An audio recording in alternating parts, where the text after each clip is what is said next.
ზოგადად როგორ შეაფასებთ მიხეილ სააკაშვილის ვიზიტს ამერიკაში და საერთოდ ამ ორი ქვეყნის ურთიერთობას?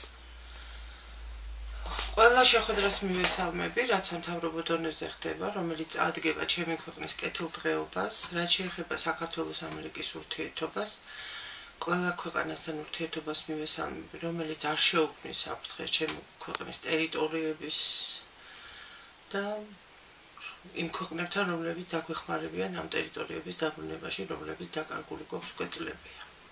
როგორ ფიქრობთ, რისი მომტანია ეს მოსახლეობისთვის?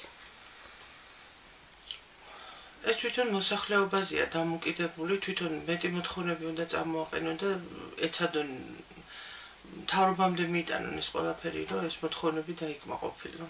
Очень замечательно, очень прекрасно. Чем ближе будет Грузия с Америкой, тем для населения Грузии будет намного лучше.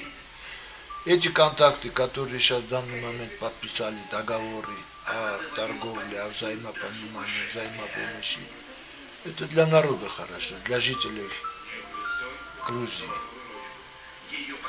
Так что очень приятно было слышать такой визит, чтобы почаще были такие визиты.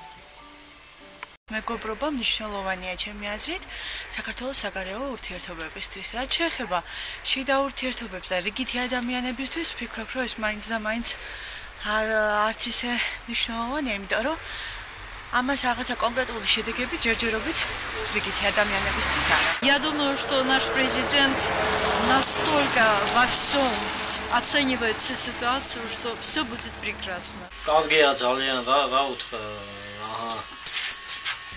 ყველაფერი ქალაქში ნორმალურია. ცხოვრება კაია. მუშაობა არის. რა უთხრა. ჩემთვის კაია. რა არის თქვენთვის კარგი რომ? ცხოვრება კაია, კარგი ის არის დონარობა, ქალაქი წყალია, ყველაფერი თავის ნორმალზე, კორუფცია არ არის. როგორ შეაფასებთ ამერიკისა და საქართველოს ურთიერთობას? როგორ კაია, კარგად, კაი отношения. ამერიკასთან რომ არის, ჩვენთვისაც კაია. აი რაში გამოიხატება ესი კარგი თქვა? რაში რა ვიცი. აბა ჩვენი ცხოვრებაც თუ კაია, значит კაი ის არის, აი ერთმანეთში отношения კაია.